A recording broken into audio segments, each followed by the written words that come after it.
بسم اللہ الرحمن الرحیم۔ السلام علیکم۔ 18 سال تک ایئرپورٹ پر پھنسا رہنے والا مسافر عام طور پر فلموں میں ایسی کہانیوں کو دکھایا جاتا ہے جو حقیقی دنیا سے کچھ زیادہ مطابقت نہیں رکھتی، مگر اکثر حقیقی دنیا میں ایسے واقعات پیش آتے ہیں جو فلمی کہانیوں سے بھی زیادہ عجیب ہوتے ہیں اور ان سے متاثر ہو کر فلم بنائی جاتی ہے۔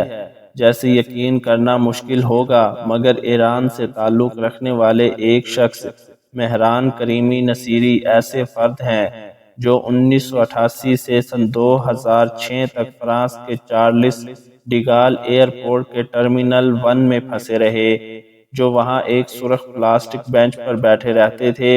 ان کو انقلاب ایران کے دوران ملک بدر کر دیا گیا تھا۔ ایسا اس وقت ہوا جب 1988 کو سفر کے دوران ان کے سفری کاغذات گم ہو گئے، کیونکہ بریف کیس مبینہ طور پر چوری ہو گیا تھا۔ اس وقت وہ لندن جانے والی پرواز میں سوار ہو گئے تھے، مگر برٹش امیگریشن حکام کو پاسپورٹ نہ دینے پر انہیں واپس فرانس بھیجا گیا اور گرفتار کیا گیا، مگر پھر رہا کر کے ایئرپورٹ میں داخلہ قانونی قرار دے دیا گیا۔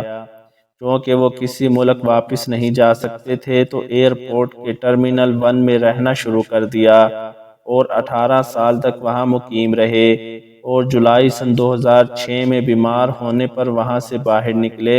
بعد میں ہوٹل کے قریب رہے، جبکہ سن 2007 میں ایک مرکز منتقل کیا گیا اور سن 2008 سے پیرس کے ایک شیلٹر میں مقیم ہے۔ ایئرپورٹ میں اتنے برسوں تک قیام کے دوران انہیں سر الفریڈ کانک نیم بھی دیا گیا، جو ذہنی طور پر اتنے معذور ہو گئے کہ حقیقی دنیا سے رابطے کے لیے بھی تیار نہیں ہوتے۔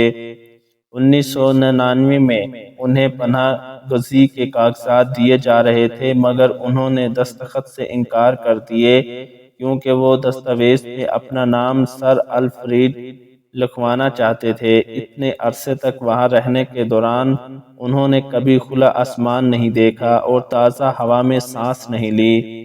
اس حیران کن واقعے سے متاثر ہو کر لیجنڈ ڈائریکٹر اسٹیون اسپلبرگ کی فلم دی ٹرمینل کو تیار کیا گیا۔ اس فلم میں مرکزی کردار ٹام ہینکس نے ادا کیا تھا، اور یہ انتہائی دلچسپ فلم ہے جو برسوں تک ایئرپورٹ میں پھنسے رہنے والے ایسے شخص کی کہانی بیان کرتا ہے جو تمام تر رکاوٹوں پر قابو پا کر فتح پانے میں کامیاب ہوئے۔ سن 2004 میں ریلیز ہونے والی اس فلم کو اب بھی دیکھا جائے تو دیکھنے والے محصور ہو کر رہ جاتے ہیں، اور یہ سبق ملتا ہے کہ مشکلات میں ہار نہ ماننے والے لوگ ہی زندگی میں آگے بڑھ پاتے ہیں۔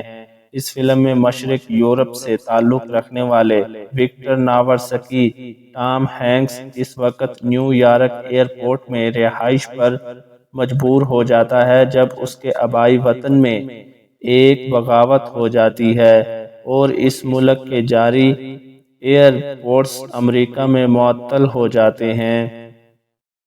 تاس کا ایئرپورٹ اور ہوائی ٹکٹ چھین لیا جاتا ہے، اور کوئی چارہ نہ ہونے پر وکٹر کو نیو یارک کے John F Kennedy International Airport کے ٹرمینل میں رہنے پر مجبور ہو جاتا ہے، جبکہ کوئی سامان بھی نہیں ہوتا۔ وہاں کا عارضی custom director Frank Dixon Victor کو ایئرپورٹ سے نکالنا چاہتا ہے، مگر بتدریج اس کے خیالات بدل جاتے ہیں، اور ٹرانزٹ لاؤنج میں وکٹر کو آزاد شخص کی حیثیت مل جاتی ہے۔ موقع ملنے پر بھی وہ ایئرپورٹ سے باہر نہیں جاتا اور تمام معاملات وہیں پورے کرتا، اور مسلسل وہاں رہنے سے لوگوں سے دوستی بھی ہو جاتی ہے، جبکہ انگلش بھی بہتر ہو جاتی ہے۔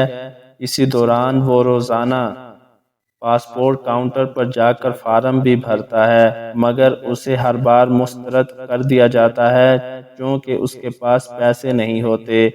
تو ضرورت پوری کرنے کے لیے وہ چھوٹے چھوٹے کام کر کے کھانے کو خریدتا۔ وہاں اسے ایک ایئر ہوسٹس سے بھی محبت ہو جاتی ہے، جسے وہ متاثر کرنے کی کوشش کرتا ہے، جس سے وہ پہلے حقیقت چھپاتا ہے، مگر بعد میں سچ بتا دیتا ہے کہ وہ امریکہ اپنے باپ کی خواہش پوری کرنے آیا تھا، جو ایک تصویر میں ایک بینڈ کے تمام افراد کے آٹوگراف لینا چاہتا تھا۔ ایسے ہی شب و روز گزرنے لگتے ہیں، جس دوران اس کے متعدد بہترین دوست بن جاتے ہیں، اور وہ کب اور کیسے وہاں سے نکل کر گھر جا پاتا ہے وہ اس فلم کو دیکھ کر ہی جان سکتے ہیں۔ ویڈیو اچھی لگے تو چینل کو سبسکرائب اور ویڈیو کو لائک کر دیں۔ شکریہ۔